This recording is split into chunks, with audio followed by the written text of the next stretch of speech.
So first, I guess just introduce yourself and talk a bit about your healing practice and about who you are as a healer, and yeah, basically how long you've been doing this and the history of your involvement in it. Thank you.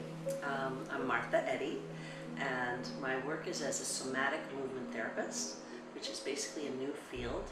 It's based on work that's been circulating for about 100 years, but the evolution of the profession really began in the 1980s, and I was at the early end of that with my own training program being brought in to this field, which was actually the first to be called somatic movement therapy training. Now there are so many of these types of trainings that I had to give mine a name, and it's called dynamic embodiment. Should I lay down? So what's your impulse in terms of just having a sense of exhaustion in your heart? My impulse is to lay down. Please do. So in a dynamic embodiment session, people might come for anything. It might be because they're an actor or a dancer that wants to perform with more force, more elocution, more dynamism, more calmness, whatever it might be. Or they may be coming because they're in back pain, or they may come because they're an infant that had a birth trauma, or they may come, like many of the people that I work with in my program Moving for Life, because they've been going through cancer and want to support their body in kind of realigning but also regaining its vitality through movement. And the work includes table work, movement work in space or on the floor, in space meaning, walking or traveling in some way, and talking. So we do sort of dialogue about what's going on in one's psyche, in one's life, in one's lifestyle that can support this reconnection to vitality. So that's one of the first things is like, what do you want? Yeah. It's really not my job to say what you will feel best at or in or what position. It's me asking you, what is your body saying to you? With somatic work, the whole point is to get in touch with your own body's resources for healing. So the soma means the living body, and the idea is that we're not just kind of being treated like a body, a commodity, but rather that we're getting in touch with all of the capacities within the physical body for self-healing. So how's this feeling? Well, as soon as you put your hand down, it was like very calming, which I'm hearing you say that word a lot, like calming, and I don't know, what showed up for me right away was like, oh, this feels a little bit like having just cried a lot and being held and feeling like almost like a wholeness in my chest, and then having right away a question come up like, is this how my heart is supposed to feel? What is the way that my heart is supposed to feel? Which is the way, sometimes. For instance, a parent may come, or a set of parents may come with a child. And so in that case, we might just watch how the child's moving on the floor. And then I might be in dialogue with the parents about why they brought the child here. And then I might point out something that I'm noticing about what the child does really well, but then also what seems like it could be more supported. And then with the parents' permission, I would come in with my hands to help demonstrate what that work is. So that would be kind of what we call neurological repatterning or neurodevelopmental repatterning with a little person. I'm moving in closer to your heart. How's that feel? Good. Yeah. So just to say, this is your thymus, and your thymus is really important as a protector, as the heart of the immune system, where we fight off bacteria and bad things. So just to bring awareness to this area, and power, energy, is a way to kind of go, okay, I can handle the situation. And I have another cool story for someone who was probably more in his 50s, whereby he was getting to be a public speaker in his business, but he was actually an introvert. And so he wanted to just feel better as a public speaker and sharing some of the skills he had developed in his field of expertise.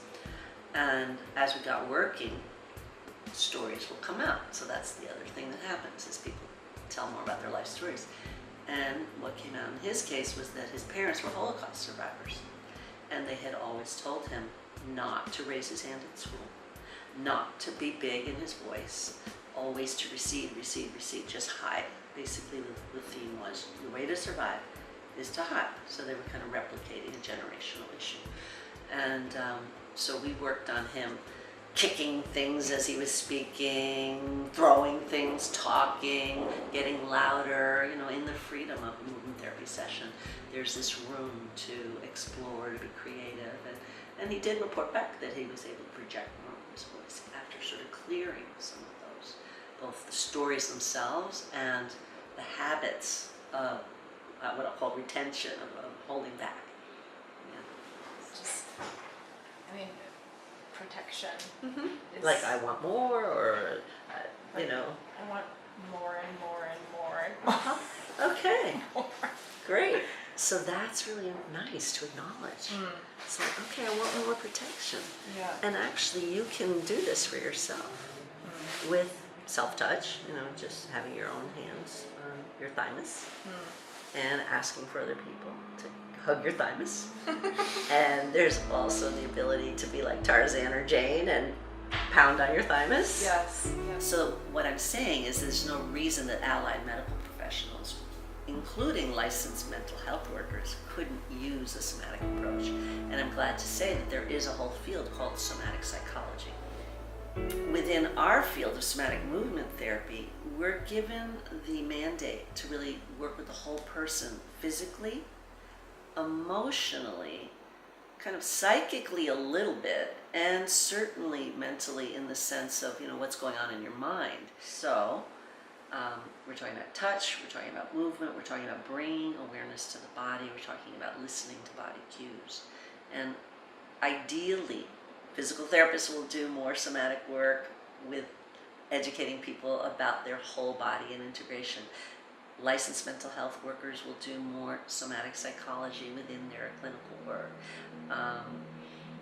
And even nutritionists probably should understand movement as well. The activity that we relate to the thymus is the reaching of your two hands out into space. So, for instance, if you were to feel your fingertips even just sliding towards me, you might feel how that's a little bit of a tug into that upper chest region. It's what we call the symmetrical or homologous reach of the arms and the hands of the upper body. So speaking of somatic movement work, again, it can be called education or therapy.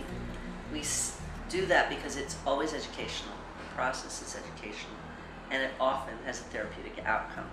But we're not doing psychotherapy. So that's a big difference from going to a dance movement therapist or a somatic psychologist, in which case they might do some more typical kind of what we might call attachment work, really working on early childhood, family dynamics, going into the past. In our work, or in my work with dynamic embodiment, we're staying in the present. And we're treating an adult as an adult, not kind of regressing, but really, and not really establishing a relationship of transference, countertransference, where there's this healing that happens because you get to be reparented. In our case, we kind of cut that cord quite often, and we say, what do you want to do with this information now? How do you want to use it? How are you feeling right now? What is this work feeling like to you?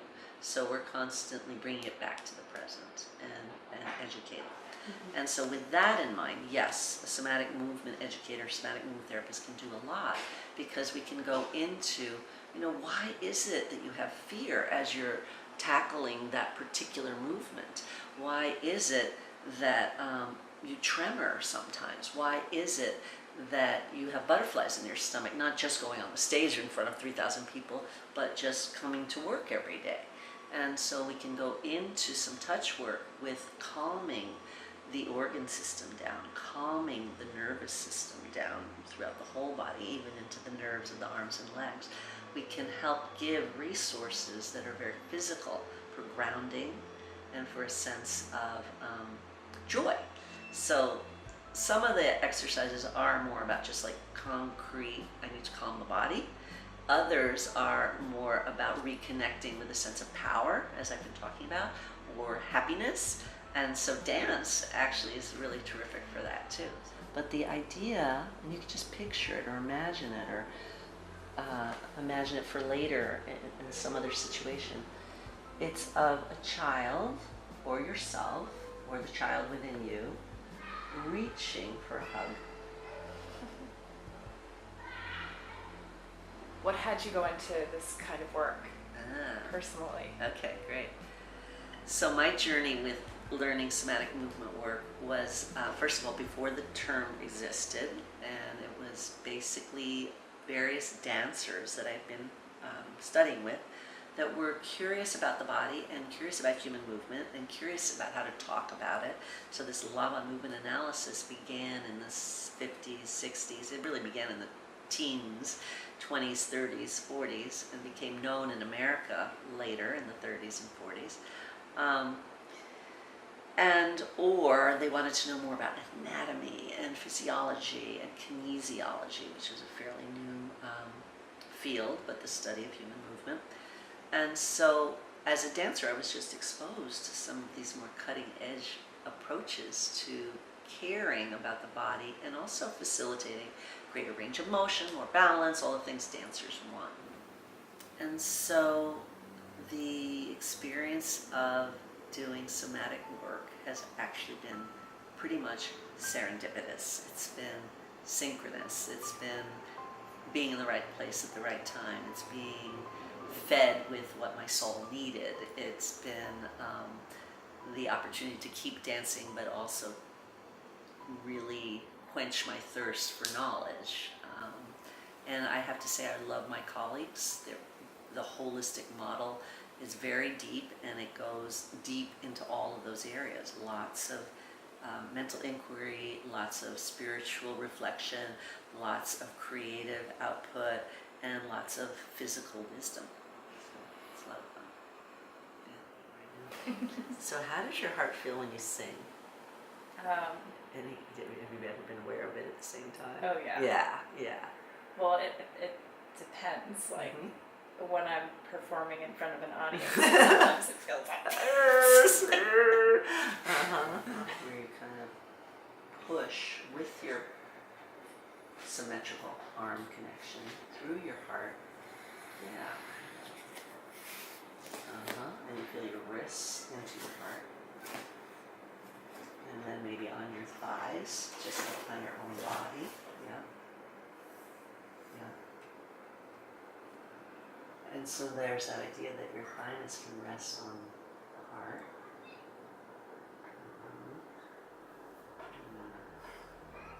Done a lot today.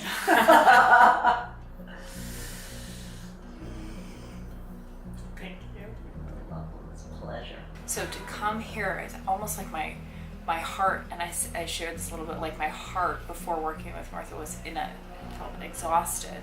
And in working with Martha, what I discovered was that it was almost actually more my thymus above my heart than my actual heart. Like my heart actually feels okay, but my thymus, which is like a protective gland, is what is actually has the most discomfort going on in it. And just paying attention to that brought a lot of soothing, calm. I feel more of a presence in that part of my body and my emotional body than I typically ever do, for just right now. So I'm walking away from it feeling like fuller. I feel very calm. I have sort of just been thinking a lot about the body and what the body goes through when it's having an illness, or the types of fears that come up from being afraid that you'll lose someone that you love. And so just seeing Ash hold her heart and her thymus and kind of working through that was also helpful for me, even though I wasn't the one on the table. That just was so safe and attentive and comprehensive. I'm really moved. And so I think that it's just very important for me also to remember to come back into my body, to take care of myself and do the smallest actions that make me feel calm. So yeah, really, really interesting.